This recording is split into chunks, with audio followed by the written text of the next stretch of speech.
DD10 news આપનું હાર્દિક સ્વાગત છે। હું છું હેપી અને હવે જોઈએ આજના મુખ્ય સમાચાર। ધનસુરામાં ચૈતર વસાવાના સમર્થનમાં આમ આદમી પાર્ટીની વિશાળ રેલી યોજાઈ।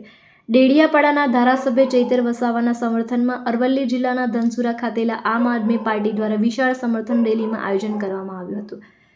રેલીમાં મોટી સંખ્યામાં કાર્યકરો, હોદ્દેદારો અને સ્થાનિક સમર્થકો જોડાયા હતા।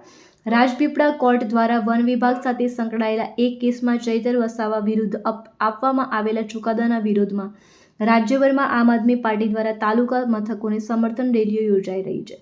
તેના ભાગરૂપે ધનસુરામાં પણ કાર્યકરોએ શાંતિપૂર્વક રેલી કાઢી હતી અને રેલી દરમિયાન ચૈતર વસાવાના સમર્થનમાં સૂત્રોચ્ચાર કરવામાં આવ્યા હતા તેમજ સરકાર સામે વિરોધ વ્યક્ત કરવામાં આવ્યો હતો। આમ આદમી પાર્ટીના આગેવાનોનું કહેવું હતું કે ચૈતર વસાવા આદિવાસી સમાજના પ્રશ્નોને ઉઠાવતા હોવાથી તેમની સામે ખોટો કેસ કરવામાં આવ્યો છે અને તેમને ન્યાયની માંગ સાથે રાજ્યભરમાં લોકશાહી ઢબે વિરોધ કાર્યક્રમો યોજવાની વાત કરી હતી।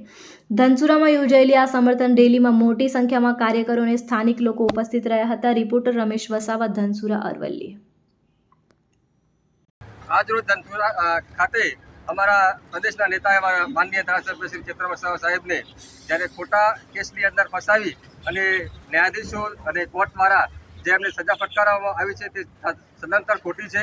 એના સમર્થનમાં અમે આજે ધનસુરા ખાતે રેલીનું આયોજન કર્યું અને ઘણા બધા મિત્રો અહીંયા ઉપસ્થિત થયા। અમે રેલી મારફતે સરકારને જણાવવા માગીએ છીએ કે તમે અમારા નેતાઓ પર ગમે તેટલા જુલમ કરશો, ખોટા કેસ કરી અને એમને જેલમાં નાખવાનો પ્રયત્ન કરશો તો પણ અમારા આમ આદમી પાર્ટીનો સૈનિક ક્યારેય ડગવાનો નથી અને તમારી આ તાનાશાહીને સહન કરવા નથી। જો અમારા ચૈતર વસાવાને જો રાહત નથી મળતી તો આવનાર સમયમાં આના કરતાં પણ ઉગ્ર આંદોલનની અમે ચીમકી આપીએ છીએ। અસ્તુ।